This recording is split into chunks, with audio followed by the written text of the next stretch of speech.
हिमालय की गोद में एक अद्भुत अप्सरा रहती थी जिसका नाम था उर्वशी। वह अपनी सुंदरता और मधुर स्वभाव के लिए स्वर्गलोक में प्रसिद्ध थी। एक दिन वह पृथ्वी पर भ्रमण के लिए आई। वहां उसने एक महान अर्शी उद्दालक को गहन तपस्या में लीन देखा।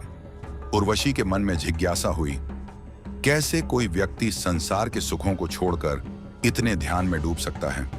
उसने अर्शी की परीक्षा लेने की ठानी।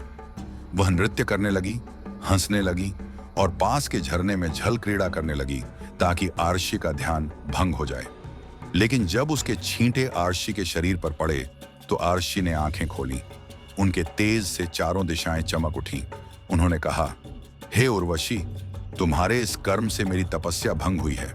जा, तू जिस जल में क्रीड़ा कर रही थी उसी जल की भारीपन तुझमें समा जाए। तू राक्षसी रूप धारण कर ले। उर्वशी भयभीत होकर रोने लगी और क्षमा मांगने लगी।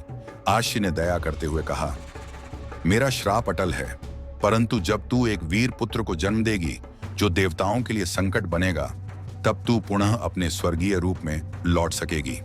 ऋषि के वचन के बाद उर्वशी का रूप बदल गया।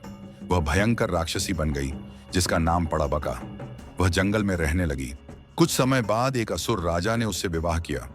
दोनों के मिलन से जन्म हुआ एक ऐसे बालक का जो देखने में आधा मनुष्य और आधा दैत्य था, बकासुर। बकासुर बड़ा होकर अत्यंत शक्तिशाली, बुद्धिमान और क्रूर बन गया। उसने नगरों पर अत्याचार करना शुरू किया।